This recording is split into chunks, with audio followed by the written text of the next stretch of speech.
Assalamu алейкум, урматтуу көрүүчүлөр. Бүгүн биз кайрадан түз эфирдебиз. Азыр мына телевизордо экранга биздин номерибиз чыгат.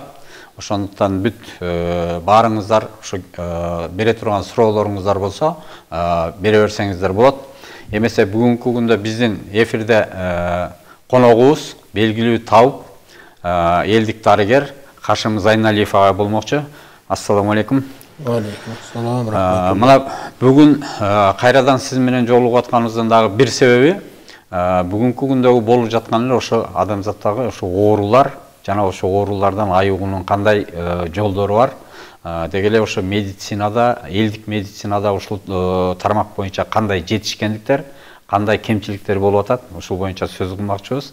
Эмесе бүгүнкү биздин негизги тема бул организмдеги жоон ичегидеги пайда болгон оорулар, ошол оорулардын кесепеттери кандайча пайда болот жана анын дарылоонун жолдору жөнүндө болмокчу. Анда эмесе ушул боюнча бир кыскача айтып берсеңиз. Деги эле бул оору деген эмне? Бул эмнеден пайда болот? Баягы бизде мусулманчылыкта да айтып коет эмеспи? Деги эле диндердин баарысында эле айтат, адамды Аллах Таала эч бир кемчиликсиз жараткан деп. Анан ошол эле учурда ушу оорулар менен ооруйбуз, кайра айыгабыз, же болбосо каза болгонго чейин барат экенбиз. Мына ушулардын жөнүндө ушу медицина, анан элдик медицина кандай жооп берет? Эмне үчүн биз ооруйбуз? Рахмат. Жараткан Аллахыма шүгүрүштөр болсун. Пайгамбарыбыз Мухаммед Мустафа саллаллаху алейхи салават саламдар болсун. Бисмиллахир-рахманир-рахим. Жараткан Аллахым сиз жана сиз аркылуу Марва телевизия компаниясына ылайчылык билдиребиз ушундай шарттарды түзүп бергендиги үчүн. Туура айтасыз, ооруну сиз айтканда Аллах Таала адамды кемчиликсиз жаратканды бул чындык. Бир жараткан менен кошо Аллах Таала өзү каалаган пендесине каалаган ооруну бере тургандыгы бул акыйкат. Муну ислам, пайгамбар саллаллаху хадистери далилдеген. Эми оору дегенге бир аз түшүндүрүп берип коелу. Медицинанын континуумуна көз жүгүртө турган болсок, континуум дегени медицинанын тарыхы деген түшүндүрөт да. Оору дегенди ошол медиктер ар түрдүү бір позицияда түшүндүрүшөт да. Мисалы, Абу Али ибн Сина ооруну адамдын натурасынын табигый көрүнүштөн четтөөсүнү оору деп атаган. Четтөөсүнү оору деп атаган да. Андан кийинки окумуштарда, медиктерде ар түрдүү өздөрүнүн оору боюнча аныктамаларын келип берип келген. Эми ошо бүгүнкү биз сиз койгон айткан тема болгон ичинде ала турган болсок, бүгүн биз ушул жоон ичегенин оорулары жөнүндө сөз козгойлу деп айттык. Эми ал жоон ичеде оорулар жөнүндө сөз козгоодон мурда ошо жоон ичеги өзү каякта жайгашкан, кишинин денесинде кандай бөлөктөрдөн турат? Мына ошону бир аз айтып коюшубуз керек. Ушул угармандар, ошо көрөрмандар жоон ичеги жөнүндө түшүнүүгө туура болуш үчүн. Кишинин жоон ичегеси курсак көңдөн турукташат. Оң тараптагы кабырганын ылдыйынан баштап, анан кийин ал жогорулап боордун бурчуна жетип, анан боордун бурчунан кайрадан горизонталь менен сол тарапка кетип, анан горизонталь сол тарапка кетип, сол тараптуу бурчка барып, кабырганын түбүнө барып турукташат, жетет, андан ылдыйлайт. Анан ылдыйлап туруп, сол жан башка жакындаганда бир буралып туруп, бир буралат, андан кийин ылдыйлап көтөрүп чүчүк тарапка кетет. Ошентип жоон ичеги 5 бөлүктөн турат. Өзү ана 5 бөлүктөн турат. Анан жоон ичегинин жалпы 5 бөлүгүнө топтоп алып келгенде узундугу жетилген адам узундугу 2 метрге чейин жетет. Бирок бирдей эмес, кээ бир узунураак, кээ бир кыскараак болушу мүмкүн. Ошондой бирдей эмес. Мисалы алардын ичинен мисалы түз ичеген менен васкадияшы деп коет, башталыш бөлүгү бир аз кыскараак келет. Узунураак бөлүгү папорода абазасы частап да, туурасынан кеткен, горизонталь менен кеткен бөлүгү мисалы узунураак болот. Эмесе ошо оорулардын деги эле ошо диагностикасын кантип аныктайбыз? Жана эмнеден пайда болгонун биз кантип билебиз? жоон ичегенин диагностикасы, оорунун жоон ичегенин оорулары, кайсы бир адам жоон ичеси ооруй турган болсо, анын диагностикасы бар. Биринчи диагностикасы бул МРТ болуп эсептелинет. Магнитный резонанстык томография. Медицинада колдонулуп аткан ыкмалар, Ошо магнитный резонанстык томографияда жоон ичегенин кайсы бөлүгүндө эмне оорулар бар экенин өзү көрсөтөт. Анан кээ бир учурда ошону врачтар жазат. Эми бул удобный адам исследование. Бирок жоон ичегедеги ошол биз айтпадык, жоон ичеге 5 бөлүктөн турган узундугу 2 метр депчи. Ошонун оорусунун кайсы бөлүгүндө кандай оору күчөгөнүн аныктап тактоодо томография жетишсиз. Демек томографиянын мүмкүнчүлүгү чектелүү. Чектелүү. Аны жоон ичегедеги оору канчалык чөгөнүн, кайсы бөлүгү ооруган тактап аныкташ үчүн ошондой эле бир эле мезгил жоон ичеге жоон ооруп кетет, кээ бирде ичкерип кетет, мына ушундай кээ бирде түшүп кетет. Мына ушуларды тактап аныктай турган жоон ичегенин ошол кишинин ооруган кишинин организми кандай акыбалда экенин көрсөтө турган диагностика бул ирегаскопия деп коет. Ирегаскопияда бул рентгенге тартат да. Ошол адамды бир 5-6 жол клизма кылып туруп, анан кийин контраст ичиргенде жоон ичегеси толук бойдон көрүнөт да. Ошону негизги ошол жоон ичеген оорууну аныктоо эң негизги диагностика бул ирегаскопия болуп эсептелинет. Ал эми томографиядан дагы аныкы далилдүү болуп берет. Далилдүү болуп берет. Андан кийин үчүнчү анализ бул колоноскопия деп коет. Бул ошол арка тешиктен көчүктөн киргизип видео визуальный деп коет, карап чыгат. Эми ошондо мисалы оп колоо процесс боло турган болсо, анан ал кысыл буулуп калган болсо, же жара боло турган болсо, ошону көрөксө болот да. Анда ошол жерден биопсия алып туруп, анан кийин бул рак же рак эмес деп эки мындай типке ажыратат. Рак боло турган болсо, анын типтери бар да, классификациялар бар. Ошол боюнча гистологдор аныктама берет. Эми ошол ичегенин оорулардын, жоон ичедеги оорулардын бүгүнкү күндө аныкталган канча түрү бар? Кечиресиз дагы бир нерсе айтып коюшум керек, диагностика жөнүндө бүтүрүп коюшубуз керек, айтпай калдым. Шашылып кеттиңиз. Экинчи дагы бир диагностикасы каловой массадан. Каловой массада микробиологиялык анализ чыгарылат. Каловой массадан микробиологиялык анализ чыгарылат. Бул дагы анын ичинде ошол жоон ичегеде кайсы инфекциялар көбөйүп кеткендигине тактап аныктап турган нерсе. Анан дагы бир диагностика бул мазок. Мазок алынат, төз ичегеде ректиум деп коет. Андан мазок алынат. Ошондой эле тамак көңдөйдөн дагы мазок алса, экөөнүкү бири-бирине өтө жакын келет да. Мына ушундай бир диагностикалары бар да. Кечиресиз, сурооңуз кайталангыла? Азыр ушу оорунун канча түрү бар? Жоон ичегеден пайда болгон оорулар. Официалдуу медицинада жоон ичегелеринин ооруну, жоон ичегедеги анатомиялык түзүлүшүн, физиологиясыны, жана анда пайда боло турган оорулар тактап аныктоочу илим бар да. Бул илимдин атын проктология деп коет.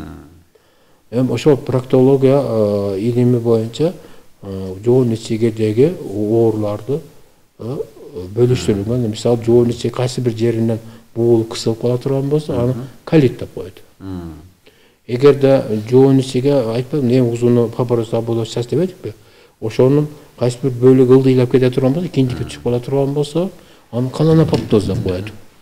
Эгерде сигмоидный участка бир аз мисалы бир аз кеңейип кете турган болсо, аны далекосигма деп коет. Мына ошондой диагноз. Эгерде ичке ичегенин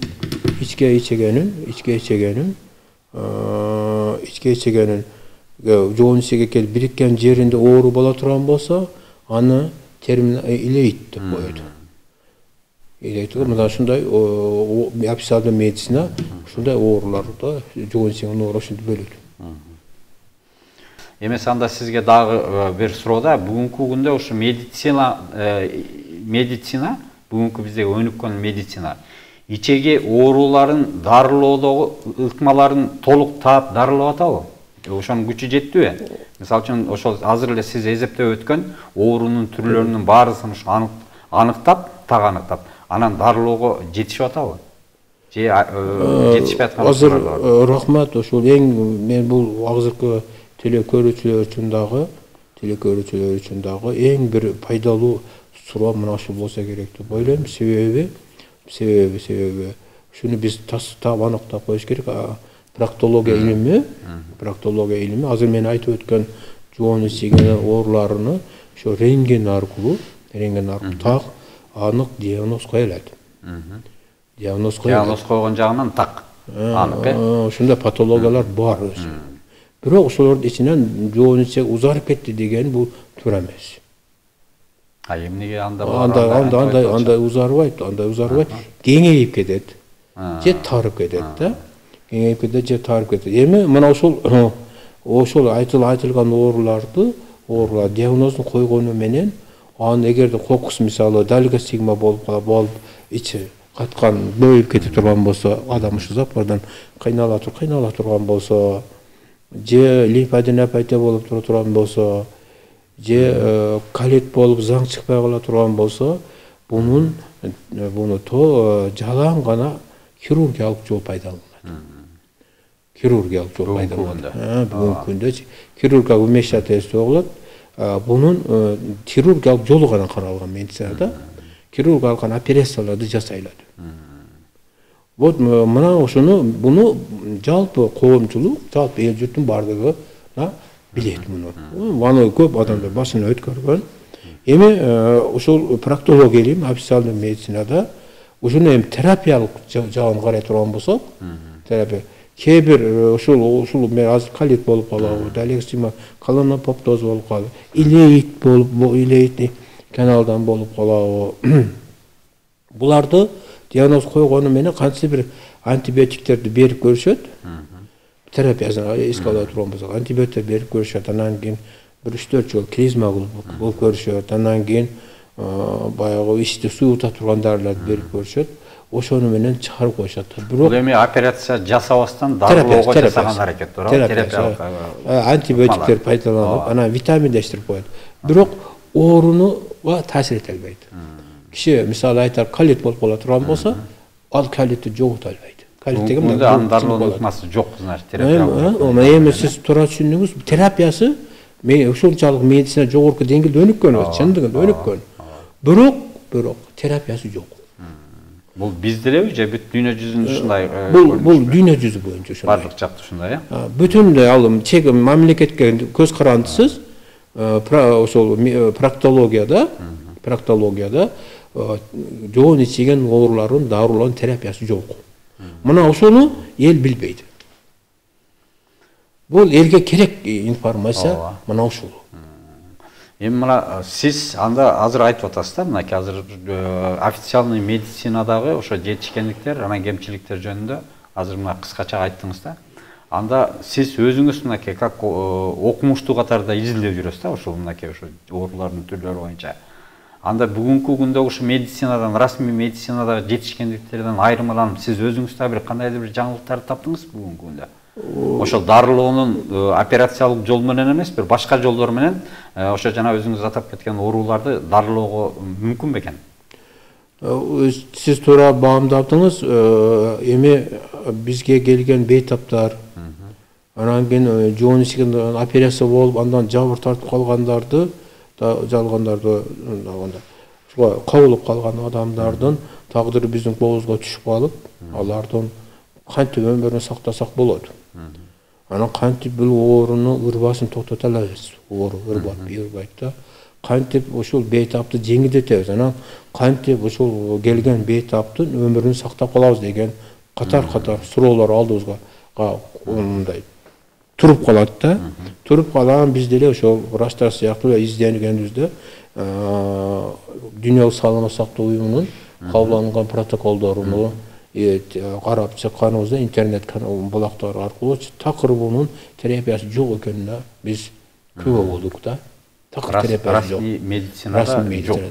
Эми эгерде мен сөзүм жалган дей турган болсо, кайсы бир азыр хирург болобу, проктолог болобу, ушул медицина илиминин үстүнөн ушул элдин журттун камыл кылып аткан окумуштуулар болуп аткан болсо, мына номер турат. Сен жалган мындай протоколдо жазылган деп, мен тастыктап, мен айтканымды жокко чыгарып берсин. Жема андай эмеге талашка азыр барбай эле коелу. Жок, эми айтышыбыз керек да. Себеби бул жерде мен бул айтып атканым себеби ондогон эмес, жүздөгөн эмес, миңдеген адамдардын өмүрү турат бул жерде. Мен ошон үчүн ошол эл журт ушунун терапиясы жок экенин түшүнүш керек да. Эл журт бул кайсы бир врачтын же проктологдун күнөөсү эмес. Же биздин саламат сактоо министрлигинин күнөөсү эмес. Бул медицинадагы азыр кабыл алып калган системанын күнөөсү бул. Кайсы бир адамды мына күнөөдү айтып чыга албайбыз. Бул биз жаңылышып калабыз. Система, биз ошол системаны кандай иштеп атканын түшүнүшүбүз керек. Ошо дарылоо протоколдорун алмаштыруу керек дегенди айткыңыз келип атат да. Мына эми тура протоколдор кандайдыр бир деңгээлде талапка жооп бере элек эмес. Себеби ушул жоон ичеген ооруларына кабылып калган адамды дарылаш үчүн хирургиядан башка жол жок. Бүгүнкү күндө расмий медицинанын келмей. Демек сиз анда ошо хирургиялык жол менен эмес, терапиялык жол менен дарылоо өнүктөрүн таптым деп айта аласызбы? Ушуну мен не только таптым. Но биз ошону клиникалык иш жүзүндө 13 жылдан бери дарылайбыз да. Дарылап, ошо натыйжага жетишип атасыздар, 13 жыл болду, ойлонуп көрсөңүз. 1 жыл, 2 жыл эмес. 13 жыл кадам таштап. Ошол боюнча анда айтып бербейсизби анда ошо эмне кандай жол менен кантип дарылап ошол ийгиликке жетип атат. Ошо расмий медицина менен сиздердин дарылоо ыкмаңыздардын айырмасы кандай? Эмне менен айырмаланат? Жана сиздер ошо кантип, кандай протокол менен дарылап атасыздар? Мына азыр айтпадыкпы, сизге тастыктап кеттик. Жоон ичегенин, анын ичинде ички ичегенин кайсы бир оорусу болбосун, эми мына ушул жерде мен айтып коюшум керек. Жоон ичеген дагы бир оорусу учурайт, дивертикул деп коет да. Дивертикул деп анда жоон ичеген сыртынан опкол өсөт. Демек ичинден эмес, сыртынан өсөт. Дивертикул деп коет аны. Ага дал көбөс мисалы васкодиляциясы боло турган болсо, сийдик каналын жаап калат. Кысып калат. Эгер папазабодос часто боло турган болсо, боорду жогоруга тебет. Ортодо боло турган болсо, мына проток бар да, боордон, ушуну кысып калганда жел тука басат. Сол тарапта боло турган болсо, бөйрөктү каптайт. Көк боорду каптайт, уйку безин каптайт да. Дивертикул деп. Демек ичегенин ичин эмес, ал сыртындагы организмдерге таасир берет. Муну хирургиялык операция талап кылынат. Бул хирургиялык себеби сыртынан өскөн. Анда элдик медицина аркылуу азыр биз иштеп чыккан дарылоо системасы аркылуу дарылоо мүмкүн эмес. Муну ошол боюнча хирургдар бар Кыргызстанда. Только аны операциялык жол менен алып чыгыш керек. Кыргызстанда өтө тажрыйбалуу, ушул боюнча азиздешкен өтө күчтүү бир 3-4 хирург бар. Ушул боюнча. Мен көп баягы рентгенге түшүргөндө дивертикул бар томография менен рентген көрсөтөт да. Анан мен айтам ошол хирургдарга барып ушуну операция алдыр. Алдырыпчы. Убактыңарды өткөрбө, азыр пока денеңде күч кубат бар. Барып операция кылып алдыргыла, анан калган маселесин мен силер сурасаңар биз жардам берели деп айтам. Ушул жагына операция талап кылынат. Эми жоон ичеген ичинен өскөн. Mesela kalit болобу, кысылып калабы. Далекси колонопоктозу болобу. Же анын ичинде, жоон ичеген ичинде жараян пайда болот. Жара пайда болгондо кээде кровотечение болот. Анан ошол эле жоон ичеген ичинде ириңдер пайда болуп кетет. Өтө көп ириңдер пайда болуп кетет. Ириңдер көбөйгөндө лимфатаны пайда болуп, мында бүрүстө полос жайгашкан бет органдарга мээге чейин таасир этет да. Биз булардын бардыгын терапиялык жолдор менен дарылоо мүмкүнчүлүгүнө жетишкенбиз да. Терапиялык жол менен ал үчүн мисалы пациент эч кандай бир мисалы дарынын бооруна, же бөйрөгүнө, же көк боорго, же жалпы канга зыян тартып албайт да. Эмесе теле көрүүчүдөн азыр суроо бар экен. ич эмне себептен катаат дейт. Бул оору менен өтө көп адамдар бар да, сапарда туура сурап бериптир. Биринчиден ич катууну түшүнүш үчүн бир аз түшүндүрүүгө туура келет. Жоон ичеге өзү майланып туруш керек. Жоон иче майланып туруш керек да, ушул майланганды боордун зили аткарат.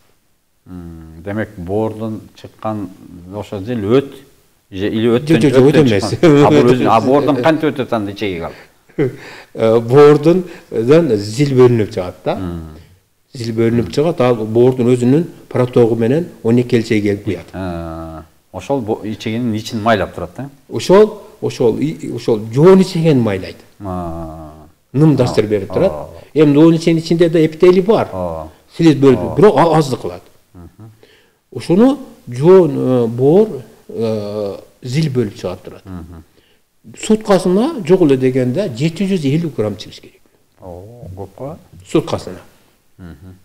Биринчи орунда ич катуунун пайда болушу бул ошол боордун зилинин азайышынан болот.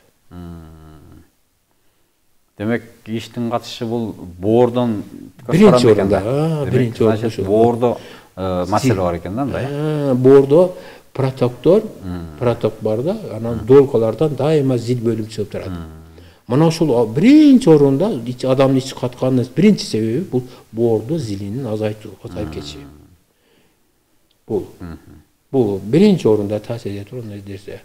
Экинчи орунда таасир эте турган нерсе бул жоон ичегенин ички эпителийсинде дагы реабсорбция процесси бар.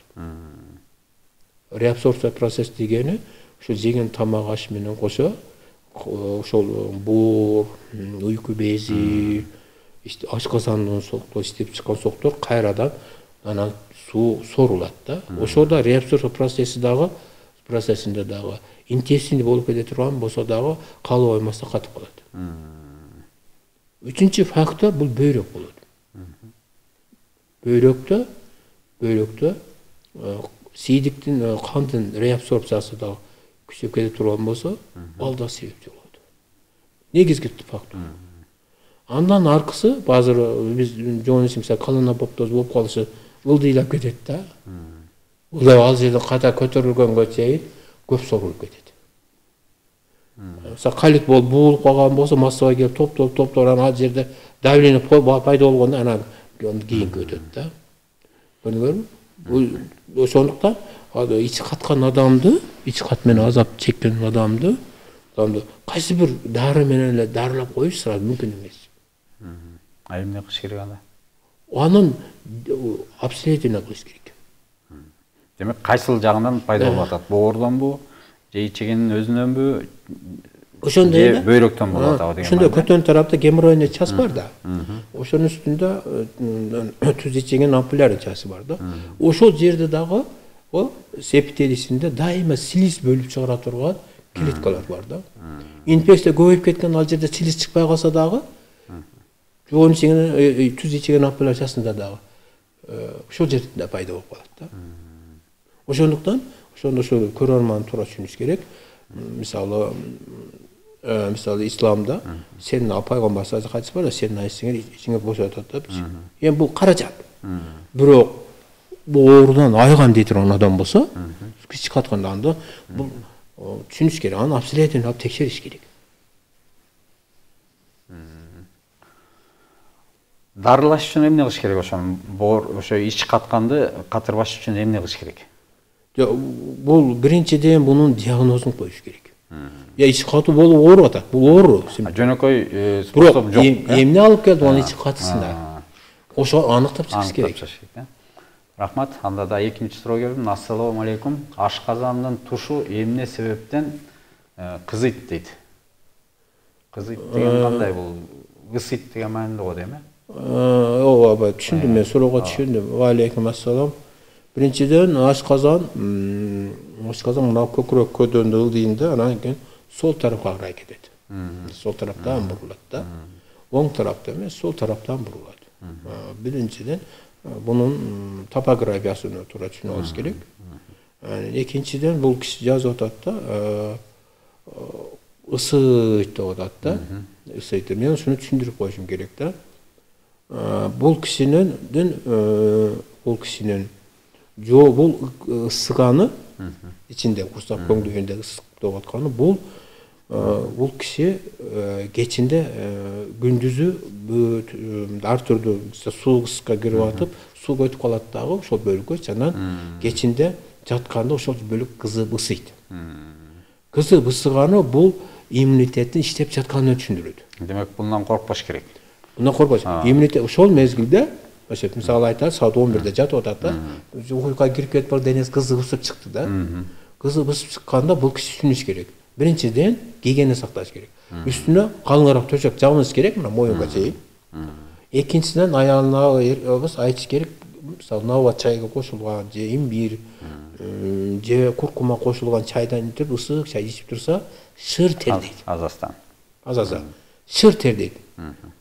Тердеген токтотпош керек. 15 мүнөт, 20 мүнөт, 1 саат тердейт. Тердегенде ошол бөлүктө инфекция өткөн болот. Ошол иммунитет өлтүрүп, өлбөй калган иммунитет кайрадан имбир, лимон чай, ошонун бүт барысы инфекцияны жок кылыш үчүн иммунитетке жардам берет экен да. Анан тердегенде багы ысылган жок болот. Ошол ден соолук оңолушун түшүндүрөт да. Адамдар эмне болот? Ошо денеси кызыкса кайрадан төшөктү ыргытып, ооруп күчөтүп болот. Бул жөнүндө азыр айтып берем. Сизге кызыксаңыз суроо берсеңиз айтып берейин. Рахмат, азыр дагы бир суроо бар экен. Ассаламу алейкум. Сахарный диабет оорусун кандай сакайса болот дейт. Бул эми кичине темадан сыртыраак экен, кыскачараак жооп берип койсоңуз. Айран биздин темадан сыртыраак. Урматтуу телекөрүүчүлөр, кошумча дагы айтып кетели, мына жаңы көрүп аткандар болсо, бүгүнкү биздин негизги тема бул жоон ичегидеги оорулар жана ошолордон кантип айыгыш керек, эмне кылыш керек деген маанинде болуп атат. Ошондуктан ошо суроолорду ушул темада берсеңиздер, ошо ичеги ооруларына, жоон ичеги ооруларына байланыштуу. Эмесе жооп берип мен ушул суроо кыска жооп берип коеюн, атайын берип калыптыр. Сахарный диабет оорусунун медицинада эки типке бөлүнөт да. Эми аны адамдар угулап жүрсө керек. Ага мен токтолбой эле коеюн. Келип чыгышына мына ушуга эч ким маани бербейт. Врачтар да маани бербейт. Сахарный диабет каяктан келип чыкты деген суроо бар. Мына ушуга эч ким маани бербейт. Мына ушуда чоң маани бар. Сахарный диабет келип чыгышына түздөн-түз боордун теесири болот. Боордо ферменттердин группасы бар да, канда глюкоза көбөйүп кеткенде, аны иштетип туруп глюкогенге айлантырып боордо запас катары кармайт, депозит деп коет да, кармайт. Мына ошол жерде гепатиттин вирусу болот, А деген. Мына ошол активный болуп кеткенде ушул ферменттер бөлүп чыгарышын бузат. Бузганда адамда сахар көбөйүп кетет да, аны эндокринолог врач маани бербей эле сахарын жаза берет. Бул бир учуру. Экинчи учуру, эң көп учураган учуру бул уйку безинин Лангер-Генс деген астролог бар да. Мына ошол жерде инсулинди иштеп чыгарган клеткалар бар, группасы бар. Мына ошол клеткалардын группасына ичегинин көңдөйүндө жайгашкан, ичегинин көңдөйүндө эпителий ичинде жайгашкан бактериялар бар. Мына ошол бактерия токсин бөлүп чыгарат. Бөлүп чыгарганда алар пайдалуу бактериялар. Жок, патоген, бул зыяндуу бактерия. Токсин бөлүп чыгарат. Токсин бөлүп чыгарганда ошол астроптагы клеткалардын инсулин кандын келишине кысат. Препятствие кылат да. Мына ушул эң көп чыраган учур. Бул кайсы бактерия экенин аныкталган, азыр тилим ичинде турат, азыр эстеп калсам айтып калармын. Үчүнчү момент бул боордун функциясы бузулганы, кандын суущениясы көбөйөт адамда. Коюланып кетет да. Коюланып кеткенде инсулин иммун системаларга клеткалар бар да. Иммун система клеткаларына эритроцитке тромбоз агрегация деп коет. Жармашып барат. Жармашып калганда дагы, демек иммунитет начарлайт. Жана ооруларды кандай оору болсо көтөрө албай оору берген ошондон. Клеткага инсулин бул мындай түз кеткен белок да, чынжыры. Биринчи структурада белок болот. Ошол эритроцитке, тромбоцитке, иммун клеткаларга жармашып калат. агрегация деп коет да. Ушунда болуп кетет. Вот, мына ушул учурдагы бар. Ошондуктан кимде сахарный диабет боло турган болсо, ал кийин дагы эми ушул окурманда сураса, сахарный диабет боюнча мен көп нерселерди түшүндүрүп берем. Негизги 3 источниги бар да. Мына ошо карап туруп анан кийин врач назначение кылып, ушул пациенттерди дарылаш керек да. Демек бул боюнча медицинага кайрылыш керек. Медицина кызматтары, анализдер бар, теш анализдери бар. Эндокринологдор барып айтса, анализдерден сурайт.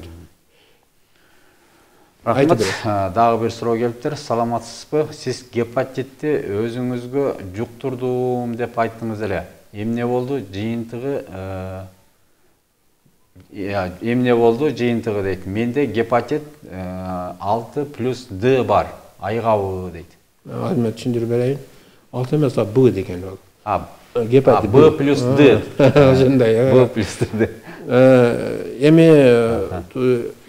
бул жөнүндө мен азыр кыскача айтышым керек. Себеби мындан 4 жыл мурда интернеттен, мына ушу Марбатовдан айтканмын, башка источниктерден айтканмын, гепатит вирусуну дары иштеп чыгыш үчүн мен өзүмө жугузганмын. Бул чын. Атайын өзүңүзгө эксперимент кылдыңыз. Мен да бир жиндилерден берем. Так, анан жугузганым чын эми. Ооруганым чын. Анан анализдерим бар, 3 жылдык анализим бар. Эми менин кийинки жылдары түшүнүп калдым да, бул эли журтубузда ушундай нерсе адамдар экен, көрө албастык мен жашайт экен да. Анан ушул дарысын иштеп чыгыш үчүн паланча эксперимент көптөрдө баласына кубайын деп. Анан өзүңүздөн баштадыңыз. Дары иштеп жүрүп өзүм кылдым да. 2018 этектерине баштаганмын. 2009-20 өзүм дарыладым. Мына эми ошо жерде тирик ошо дары эффект берүү дарылап барсам, мына 24-жылы эми тирик жүргөзөм керек эле. Азыр барбы эми ошол толук айыптыңызбы кайра? Азыр жок. Демек бул боюнча дарылоону сизде как раз мен эртең томография саат 7:30 томография өтөм. Боорумда бир текшерип коюш. Атайын, Бул ошон эми биздин максат боор элди гепатит Б-га дары жок да. Ушуну элди өмүр сактап калалы деп кылганмын да. Эми аны азыр пайдалана турган эле адам жок. Бардыгы врачтар рекомендация кылыш боюнча кылат деген. Тек койдум эми акылы жеткен адам пайдаланат. Акылы жетпесе ошо врачтар бара берсин. Дагы бир суроо экен, кандайсыздар? Гепатитти чөп дары менен дарыласа болобу дейт. Эми биздики чөп дарда. Негизи сиз чалаң иштеп чыккан дарыларыңыз чалаң ушу чөп дарылар, натуральный дарылар менен дарылайсыз. Демек сизде бар, мунун дарылары, ыкмалары бар, Дарыла турган жолу да бар. Эмесе кайрадан өзүбүздүн темага кайрылсак анда, мынакей ушу жоон ичеги жөнүндө сөз болуп калды. Бизде ушу сокур ичеги деген бар да, мисалы үчүн.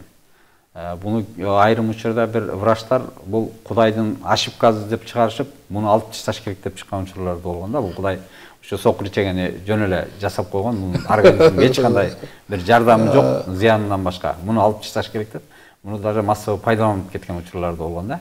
Ушул боюнча кандай дейсиз? Сокур ичегинин деги эле адамдын организми үчүн пайдасы бар нерсеби бул? Сиз информацияны туура кабыл алыпсыз. Туура источниктен чындыгында болгон бул. Ооба, болгон ошончо айтып атам. Жаңы төрөлгөн балдардан болгон. Бул китепте алыгы медицинанын тарыхында жазылган. Ооба, төрөлгөндө операцияга алып таштаган учурлар болгон. Алып койгон да. Эми Алла Таала мисалы тырнак болсо тырнак дамасына жараткан эмес да. Кереги жок нерсени жараткан эмес да. Бул биринчи токтоло турган нерсе. Экинчи токтоло турган нерсе сиз айтып аткан ошо аппендицит часто иммундук клеткалар ошол жерде формирование болот.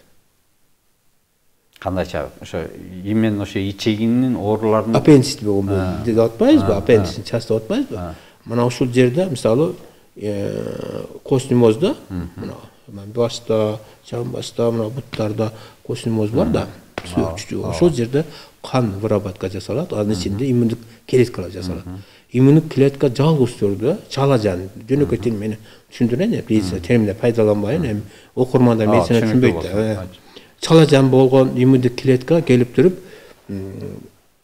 ушул айлага келип жоон ичеге келип токтотот. Жок, аппендицит деп атпайбызбы? Сокур ичеге. Ошол жерге келет дагы. Токтойт. Ошол жерде иммундук клетка өсүп жетилет. Демек өзүн-өзү дарылап кайра жүчүнө келет. Же кандай болот? Өсүп жетилет. Өзүнүн кызматын аткарыш үчүн чала жаңы пайда болуп аткан. Чала иммундук клетка келип туруп ошол жерде өсүп жетилет дагы. Иммундук клетканы мисалы айтайлы ошол жерде өсүп жетилет. Мисалы Лангер-Генис клеткалар. Бир мисал айтып атам. Ошондой иммундук клетканын өсүп жетилип, формирование болуп, анан канга чыгып туруп өзүнүн кызматын аткарат. Анда ал эң керектүү орган турбайбы анда кайра? Иммунитетти иштетиш үчүн организмге бир күч кубат бере турган эң негизги керектүү орган экен. Айтайлы, мен ошол жерде мисалы кайсы бир лимфоциттин түрлөрү дагы болуп калышы мүмкүн. Өзү эки деле түрү болот лимфоциттин. Анан ошол жерде иммунитетти активдештире турган клеткалар синтез кылат да, белковой, кыска белоктордон турган синтездейт. Бул азыркы сиз айтып атканда бул медицинада уже далилденген. Туурабы? Экинчи функциясы иммунитетти активдештирген катыша турган ошол жерде клеткалар синтездейт, белоктор синтездейт.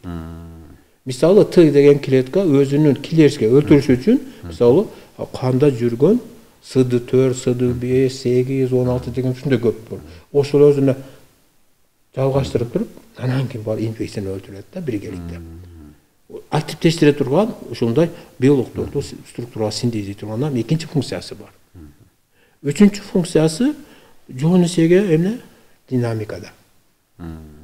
Динамикада ал жерде басымды түзүп бере турган кызматы бар.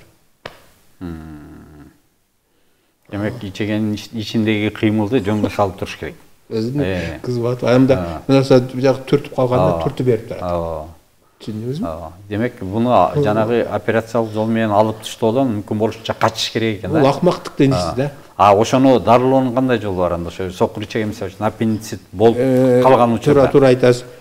Бул жагындагы мен көптөн бери карап, анализдеп жүрдүм да. Аппендицит болгондорду анализ болгом деген анализден чыгарып жүргөндө ошол сокур ичеге менен көбүнчө стафилококк деген бактерияга кабылып калгандар болот экен. Сокур ичеге болуп калат экен да. Бул биринчи. Ошолор сокур ичеге болуп. Экинчи момент врачтар сокур ичеге болуп калсын деп диагноз коюуда ошибкалар бар. Хирургтар коет да. Ошибкалар бар да. Көпчүлүк учурда сокур ичеге болгондо терминал илейт болуп калат. Илейт деген бул бөлөк оору. Сокур ичеге бөлөк. Илейт деген ооруга кабылып, илейт дегени бул ички ичегенин жоон ичеге бириге турган жери да аралы 16 см, 20 см чейинки арал өтө чоң кызмат бар. Ички ичегенин бөлүгү бар. Кичине ал эндүүрөөк болот. Мына ошол жерде суу өтө воспаление болгондо өтө аппендицитин беретін оорунун симптомун берет. Анан буттарыңды которганда оорутат, сен аппендицит болуптун деп урас. Ошол жерин алып туруп кесип туруп улатпайт. Көпчүлүк учурда мына ошол себеп. Бул медицинада бар далилденгенби ошол? Ошондой оорунун симптому бар экени. Далилденген, бирок эми андай үчүн ошол именно ошол жерде экенин аныктоо мүмкүн эмеспи? Сокур ичегеде эмес, ошо ичегеде болуп атканын аныктоо мүмкүнбү? Диагностикасы бар. Бар, э? Кадимгиден көрсөтөт. Ошо азыр айтып ички ичегени 16 сантиметрлик ооруганы иреогоскопия аркылуу түшкөндө эле көрсөтөт. Демек, ошондон мисалы операциядан мурда иреогоскопия түшүп көрүш керек. Аппендицит эмес, иле ички ичеге ооруп калышы мүмкүн. Көрдүңүзбү, бул ушул тема өтө актуалдуу маселе да, актуалдуу темага кирет. Эми сразу эле контракт жутса, рентгенге түшсө сразу көрсөтүп берет. Жакшы, дагы бир суроо келди. Дем жетпей кыйналам, эт дагы жей албай калдым. УЗИ кылдырсам зоб бар дейт, сырттан аба жетпейт, аял кишимин дейт. Тамак жесем сөзсүз чай менен кетирем, болбосо жүрөгүм токтоп калгандай болот дейт. Бул киши биринчи орунда жүрөктөн өлөт. Жүрөк жетишсиздик оорусуна жетип калышы мүмкүн да. Ошол оорунун симптомдорунун жарымы жүрөккө тийиши болуп атат да. Экинчи нерсе, бул киши өзү гигиена сактабайт. Ушул суроо берген киши гигиена сактабайт. Эмнени айтып, эмне үчүн айтып? Айтып атат, дем кысылып калам деп атат, тамак жесем өтпөй калам деп. Кысылып калат деп атат да, тамак жуткандачы. Ушул кишинин эң чоң катасы өтө жаман бир адаты бар экен да ушул кишинин. Бул жаман адаты бул төшөктө жатканда, төшөктүн ачынып калганда. Бул киши биринчи орунда бул ушул акыбалын жеңилдетем дей турган болсо, ушуда өз кыйналып жатаган болсо, төшөктө жатып туура жатыш керек. Төшөк башкача айтканда төшөктү жамырып жатыш керек. Анан жамырып жатканда тердегенге үйрөнүш керек. Мына ошондо бул кишинин акыбалы жеңилдейт. Ушул тартип сактабаган үчүн мунун курсак көңдөйүндө бүт органдары ооруга чалдыгып калган. Воспалительный процесске түшүп калган. Демек шамалдаган, жел турган дегендей мааниде экен да. Анын ичинде жоон чегесине да ооруйт. Анан бурусунда жырой тыккан, ашказандар бардыгын өпкөгө чейин зыян келтирип алган да. Рахмат. Анда дагы бир суроо бар да. Мисалы үчүн бизде бүгүнкү күндө эмне көп? Ушу боорун алмаштыргандар көп. Бөйрөгүн алмаштыргандар көп. Анан ушу жакында эле бир ушу Туркияга барып операция болуп калган бир бейтапка жолугуп калдым. Анан ошол айтып атат да, ошо Туркияда врачтар таң калат дейт да. Бизде Туркияда мына канча миллион эл барбыз. Ошол биздин өзүбүздүн ушу Туркияда ооругандарга салыштырмалуу бизге Кыргызстанга келип, Кыргызстандан бизге келип операция болуп аткандардын саны көп. Эмне үчүн силер ушунчалык боор менен ушу бөйрөктөн көп ооруйсуңар? Силердин ушу жеген тамагыңарда бир туура эмес нерсе бар деп айтты дешип келди. Ушул канчалык чындыгында эле мына ушу акыркы жылдары бизде ушу өтө көбөйүп кетти да ушул. Бул эмнеден пайда болуп атат? Сиз ушул берген сурооңуз боюнча атайын өзү көрсөтүү уюштурууш керек да. Себеби бул өтө актуалдуу маселе. Бул боюнча сиздин айта турган өзүңүздүн сөздөрүңүз көп, э? Анда бул боюнча мүмкүн өзүнчө дагы бир уюштуруу аракет кылып көрөлү анда. Телекөрчө суранса келерки жумага ушул берген сурооңуз боюнча мен азыр деле жооп бергенге бөйрөк боорлор боюнча өзүнчө бир кенен сөз кылам. Мен буга чейин деле интернеттен айткандарым бар. Ошону да карап көрсө болот. Боор трансплантациясы кереги жок.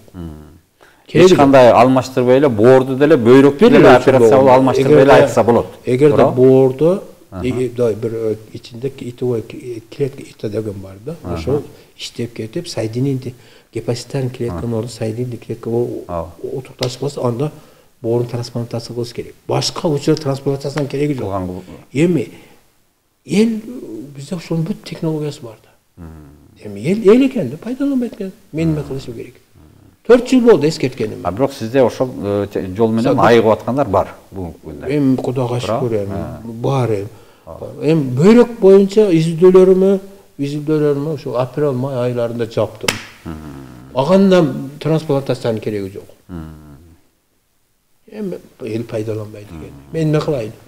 Жакшы, анда бул боюнча өзүнчө дагы сөз кылабыз. Азыр дагы бир суроо келиптир. Агай, сиз менен кантип байланыссак болот? Адрес айтып коесузбу дейт. Өткөн көрсөтүүдө да айтылган. Азыр телефонуңузду мүмкүн айтып коесуз, кайсылар бар сизге жолугушат? Байлам мындай реклама болуп кетпесин, себеби биздин максат реклама эмес. Ооруну туура маалымат берүү. Биздин максатыбыз реклама эмес. Анан ошентип мисалы азыр мен элди деле мындай табиятын түшүнүп калдым. Мисалы 100 адам көрүп отурган болсо, ошонун 60-70-и сын пикир менен карап отурат да. Бир 10-15-и ниети түз кылып отурат. Элде ушунчалык экен да. Элдин ham дүйнөсү ошондой экен. Ошондуктан мен ачык айтып коеюн. Реклама кылыш максатында келгеним жок. Суранып калды айтып коеюн. 774 63 54 01. Босого көчө 84. Новострой көк жак. Салам алейкум. Жоон ичеги ооруган учурда же деги эле ички органдардан баш оорушу мүмкүнбү? Туура суроо бериптир. Мен макулмун. Мүмкүн, Ушуну бир аз айтып берейин сизге. Ушул өтө маанилүү суроолордун бирин бериптир. Мисалы врачтар айтышы мүмкүн да, жоон ичеги ооруган адамдын баштын таасири жок деши мүмкүн. Ичеги менен баштын байланышы жок дегендей. Ошону деши мүмкүн да. Мен айтат элем түздөн түз ta'siri var da. Жоғын içigen oğruları baştın oğrusuna tüzüntü ta'sir ediyor. Kandayça?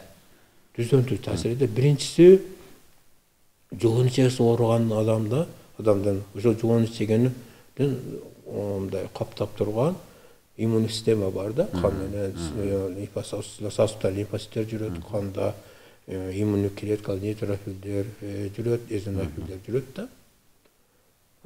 Mana şularda aktivnisi tömöndöp ketkende, жоғын içigen epitesde oturuktaskan bakteriyalar koloniyası var da. Mana şular toksin bölüp çıkarат. Toksin degen bu reaktivni biolog. Kanга bölüp çıkarganda o organizmin içine, organda içinden menin detektordu kasiyeti jogorу da. Ajratıp düşünen da. Oşudan birinciden baş vurur. Baş vurur da. Demek bu içegi oğruları bar adamında baş vurur. Reaktivli biyologdun algısını kabul alat da. Bu birinci uçuru. İkinci uçuru şul жоғын içigen epiteli içinde enteroviruslar da koydu.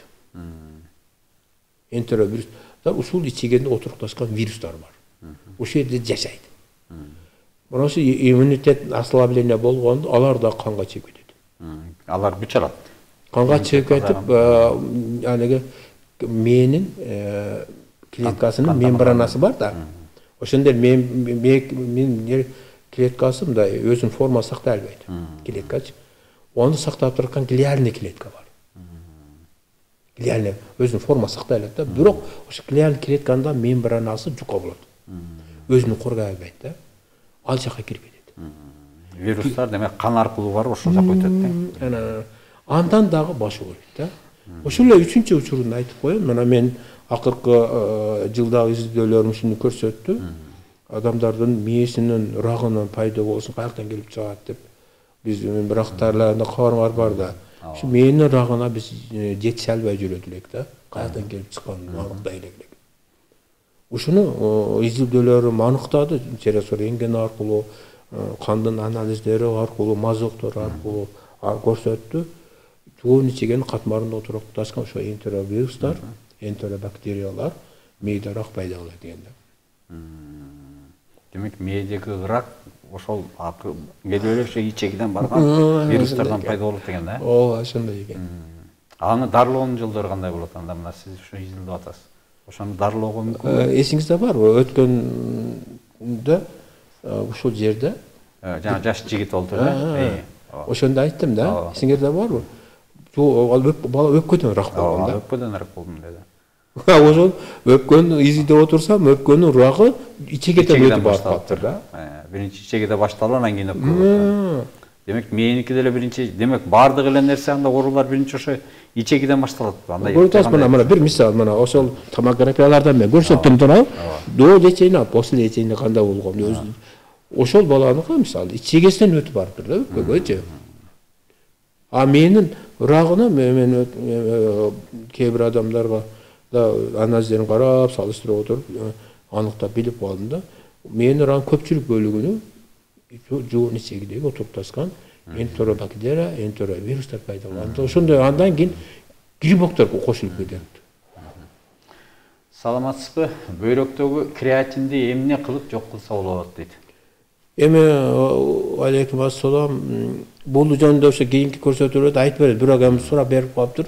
Эми айтып коеюн. Ошол böyrek жетишсиздик оорусунда канда креатин көбөйүп кетип, интоксикация берет да. Ушудан ушулар жабыр тартат. Эми ушуну май айларында бүтүрдүк, июнда жаптык. Жогорку кеңештин бир канча депутаттарын жөнөттүк. Ушуну биз колдоого алгыла депчи. Ушуну креатинди азайта турган жол таптык. Böyrek жетишсиздик оорусуна азыр кирип бараткандар токтотуп алып, гемодиализге түшүрбөй, токтотуп алып, андан ары дарылап, өздөрү кызыктар болсо, дарылап токтотуп калуунун жолун таптык да. Эми муну пайдаланбас, Ар кимдин өзүнөн, экинчиден бул эми бүгүнкү күндө медицинада таптал элек. Сиздердин ошол азыр айтып атканыңыз али колдонууга өткөн жок, арасы баягы азыр креатинге өтөт атпайбы, ал адамды бөйрөгүн медицина аны колдонбойт бүгүнкү күндө. Ал кызыктар эмес. Анда ошол бүгүнкү күндө чындыгында гемодиализ алып аткандар да абдан көп да, ошо бөйрөктүн эмесинен. Эгерде ошо бөйрөк гемодиализ алып аткандарды да дарылоого мүмкүнбү негизи? Өзү ал үчүн ал гемодиализде отургандарды эми көп жыл эгерде ал үчүн томографиядан өткөрүш керек да бөйрөгүнчү. Эгерде бөйрөк акча жеп кое турган болсо, анда медицинага унун жардамына мен муктаж болуп калам. Себеби ал жерге бөйрөктү ачып туруп, өтүшүп кеткен болсо, көбүлө бөйрөк бырышып кетет. Бырышып калат да. Бырышып калат. Эгерде аны маселесин чечиш үчүн азыр мага медицинанын жардамына муктажмын да. Ал жерде да эмбрион отурукташтырыш керек да. Аны хирургиялык операцияга отурукташтырыш керек. Бөйрөктү албай дарылаш үчүн талап кылат. Эксперимент талап кылат. Аны үчүн Минздравдын уруксаты керек да. Минздрав ана ошондой эле буга ошо уролог врачтар, нефролог врачтар катышыш керек да. Эми буну катыш эми бул жомокто киши ал Ашим дегенде аллергия болот аларчы. Мен дегенде. Алар эми ага ошондон мен ал жагына жетчү элек мен. Жетчү элек. Эми мисалы 1 жыл 2 жыл ана бөйрөк көп эле жеп кетпеске болсо, ошону токтотуп калуу мүмкүнчүлүгүнө жетиштик. Кандайдыр бир деңгээлде бир бөлүгү иштеп аткан болсо, демек аны айыртса болот. Жок, жок. Острый стадиясы болот да. Өзү почти таза острый хронический деп бөлүнөт да. Острый стадиядагы токтотуп калыш бул өтө чоң иш бул. Ошого мүмкүнчүлүгү жетти да. Бүгүнкү күндө. Рахмат. Анда дагы бир суроо келиптир. Ассаламу алейкум. Устаз простатитти хиржама кылып айыктырса болобу дейт. Бул эми биздин тема эмес экен. Майлам жооп берип коеюн. Умат тукандар ошол кайсы бир адам хижама простатитти хижама аркылуу дарылайбыз деген болсо, бул чоң катачылык. Бул чоң катачылык. Хижамага муну пайдаланыштын кажети жок, Биринчиден шарият тыюу салган, эми бул баягы уяттуу жерлерде караш нерсеси. Экинчиден хижама буга такыр таасир этпейт. Простатит бул өзүнчө бир патология. Кайрадан ошо бөйрөк боюнча келип атат суроолор. Бөйрөктөгү майда ташты кантип түшүрсө болот дейт. Бул кыска айтып коюңуз. Болот же болбойт? Болот. Демек, кийинки көрсөтүүдө бөйрөк боор боюнча буга кенен токтололу. Эмесе кайрадан ошо ичеги боюнча келели да. Мына ошо сиз бүгүнкү күндө мына азыр айтып аткан ыкмалар менен адамдарды дарылап атасыз да. Ошол канча процент ошо сиздин пациенттериңиз ошо жыйынтык алып атат? Ичеги оорулары боюнча алып аткан ошол эле ичегидеги рак дейли, же болбосо башка оорулар дейли, ушулардын бүт барысын канча проценти ошол натыйжа алды? Эгерде аваламбар айтышыбыз керек, жараткан Аллахыма ушундай илимди берген, ушундай жөндөмдү берген, ушундай жолду көрсөткөн аваламбар Аллахыма тиешелүү. Жараткан Алла ошол илим берди. Биринчи шифа Алладан. Ошо илимди да Алла берип атат да. Мен кыйындыгымда эмес, мен гениалдыгымда эмес. Алла өзү берип атат илимди. Бул Алла берген илим. Ошондон бардык мактоолор ошо жетишкендер баары тең Аллага болсун. Аллага тиешелүү болсун. Экинчи маселе, экинчи жагы биз ушул жоон ичегенин ооруларынын бай дибертикул дегенден башкасын, анын ичинде терминальный илейт келет.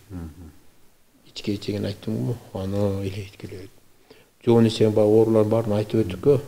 Ошолор баардыгын дарылай турган терапиялык жол, операциясыз эле, химия терапиясыз эле, антибиотиктер пайдаланып атпайбы? Аларсыз эле, өзүбүздө өсүп аткан дары чөптөр, минералдар аркылуу эле дарылай аткан жол иштеп чыктык. Мына 13 жылдан бери. Дарыларды дагы уже жасап чыгардыңыздар. Практикалайбыз. Анан ал турган ошонун ичинде жоон ичегенин рагыны да дарылоонун жолдорун таап биттик. Эми биздин азыркы метод боюнча жоон ичеге операция жасоонун эч кандай зарылчылыгы жок. Кажети жок. Демек, операциясыз айыктырууга мүмкүн. Рахмат. Анда эмесе дагы бир суроо келиптир. Ашказанда грыжа бар, гастрит бар дейт. Операциясы жок, дарыласа болобу? Рахмат дейт.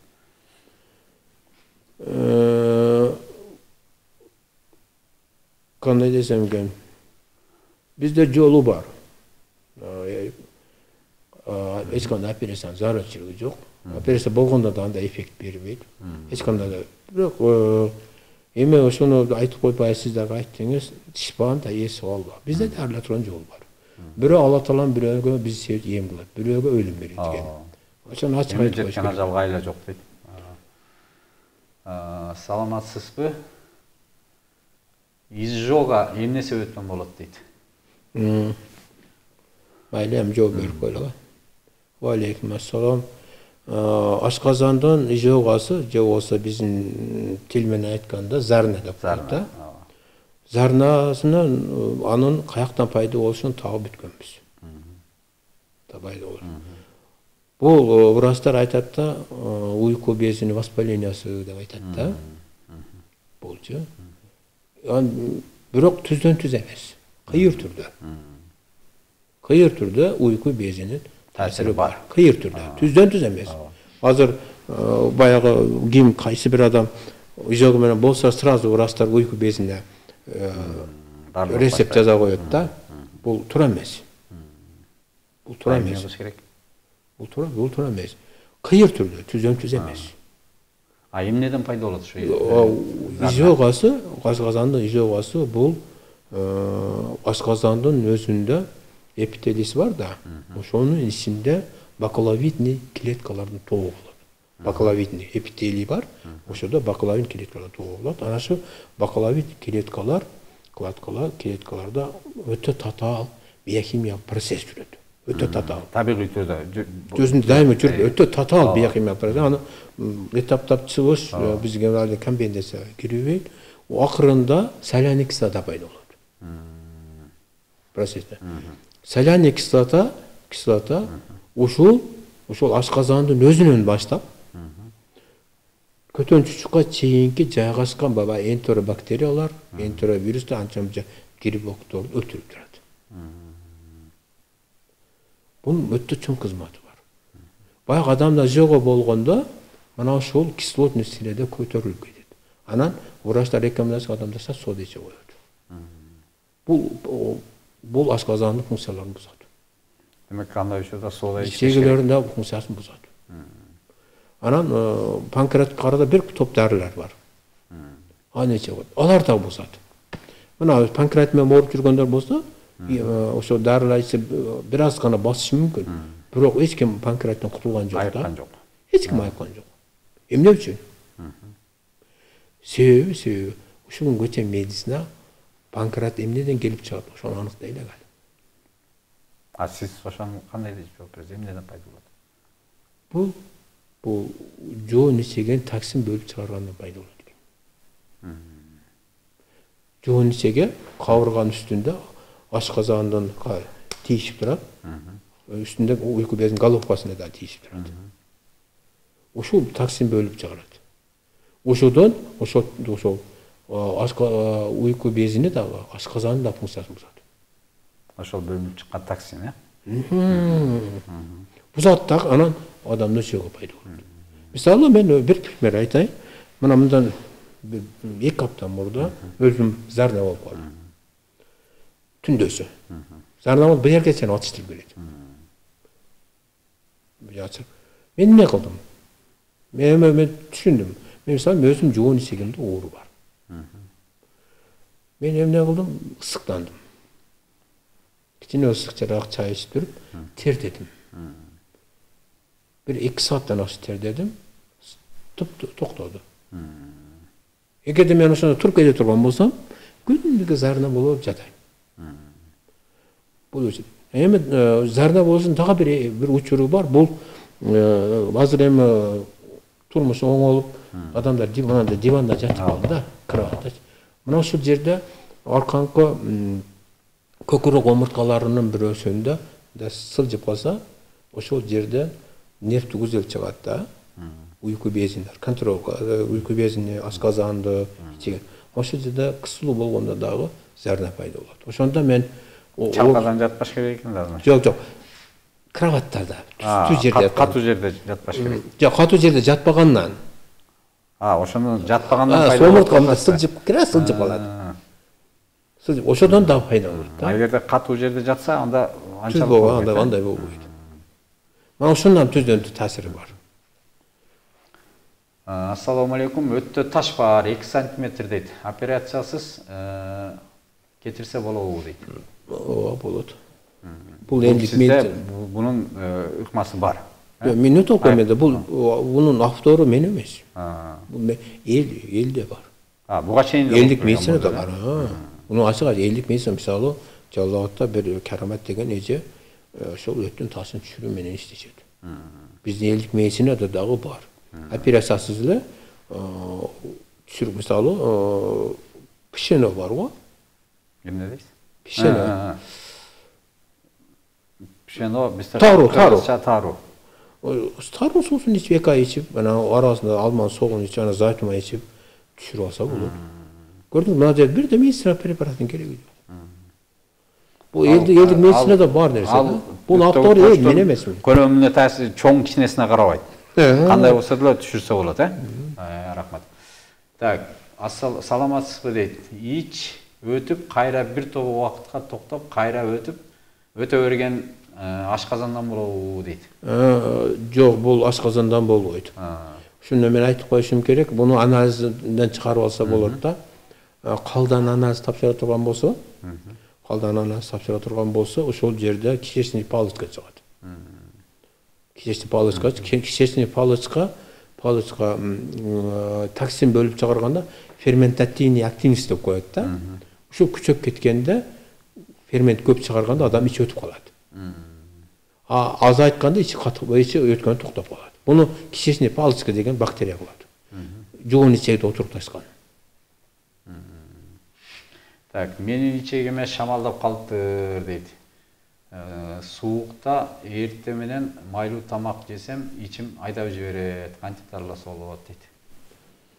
Эми бул кайсы бир дарыны эле мынаны иче койгой дегенибиз бул туура эмес болот да. Бул патология. Бул патологияны обследование кылып аныктап такташ керек. Сөзсүз түрдө эмеден өтүш керек. Анализдерден. Анан мисалы кайсы бир дарыны рекомендациялап буга жакшы көрүнүп туруп, мисалы бизде дарылар бар айтайлы. Мына иче кой деп жакшы көрүнүп калсам, ошону ичип жүрсөм, айтайлы 1 ай 2 ай 3 айдан кийин эгерде ал жерде около процесс жүрүп аткан болсо, убакытты токтоткон анан күчөп кеткенден кийин билинип калса, биз күнөөлүү болуп калабыз да. Ошондуктан бул кишиге суроосуна жооп берсин, толук обследование өтүш керек, бул зерикпей өзүчү. Ассаламу алейкум. Кичинекей балдарда ич катышын айтып бериңизчи дейт. Бул балдардагы өтө эле оор. Биринчиден жаш баланын ичи катканына биринчи себеп бул силер эпоксиз балаңыз вакцина алган болсо, баягы БЖТнын вакцинасы, баягы роддомдо төрөгөндө 24 саат ичинде берет да. Эгер сиз вакцина алган болсоңуз, ошол биринчи орондо ошол вакцинанын түздөн таасири бар. Себеби, мына себебин айтып коеюн. Булар сене бербейт.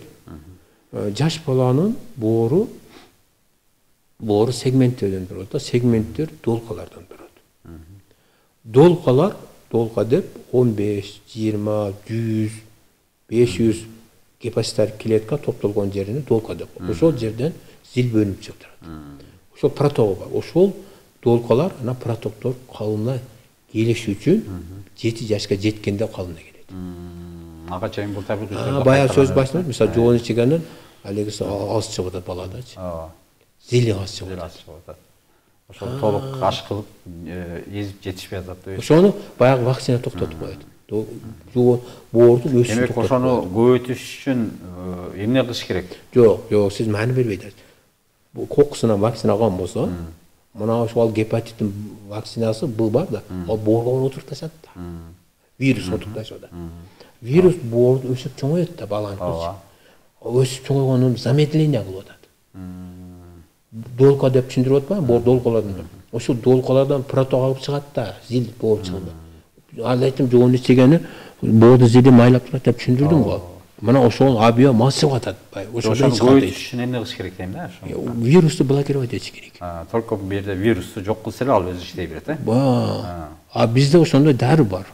Блокировать эте турган. Мына сиз азыр айтып атасыз да, мына ушу жоон ичегидеги пайда болуп аткан ушу оорулардын бүт барысын кандайча пайда болуп, эмнеден пайда болгонун жана аны кантип дарылоонун жолдорун таптык деп атасыз да. Ушуну бүгүнкү күндө расмий медицина менен бир бөлүшүп сунуш кылып көрдүңүзбү же ошолор менен талкуулап ушундай кызак болот экен деп? Биз биздин ниетибиз алхамдулилла ак. Анан бул биздин тапкандарыбыз, жаңылыктарыбыз проктолог врачтарды кызыктырат деген бир ойдо биз онкологияга барганбыз. 2015-жылы бардык. Анан онкологиянын ошол мезгилде Гензам Генерат Каныбек Осмоналиев деген депутат эле, ал мезгилде мына адамдар көпчүлүк тааныйт. Ал мен физикадан окуткан агайым эле, ошонун колдоосу менен, каты менен барып, анан ушуга дабис эттик, доклад жасадым. Онкологияда залында, Балчактар залында доклад жасадым. Анан доклад жасасам, өтөлүп врачтар чекип калды. Кетип калды. Демек кызы келген жок алар. Кыз келген жок. Эми алар каалабайт менен иштешкенди. Бизде бар. Бирок ошондо деле бир сунуш кылып көрүш керек. Кандайдыр бир негизде илимий бир анализ же болбосо илимий бир жыйынтык бериш керек да аларга. Бул колдонсо болот же болбойт дегенде. Же бизде андай институт жокпу? Жок, ошондой жок да. Андай жок bizde. Bizde мамлекет официалдуу медицина элдин тагдын таштап коет, саламатчылыгын үчүн. Медицина официалдуу медицинанын врачта эмне деген болсо, саламаттык сактоо министри ошону аткарат. Башка президент, өкмөт башчысы, депутаттар, булар билет, бул медицинанын кандай экенин, кемчилигин, артыкчылыгын депутаттар билбейт, түшүнбөйт. Өкмөт башчысы билбейт, президент билбейт. Ошондой. Анан дагы бир нерсе айтып коеюн сизгечи. Бизде Кыргызстанда жок болгон күндө деле, мисалы үчүн, бизден башка деле өнүккөн медицина өлкөлөр көп да. Казакстанда айталы бизге караганда бир топ эмелер иштеп атат. Россияда деген мисалы үчүн жакын эле жерде. Ошол жактарга сунуш кылып көрдүңүзбү?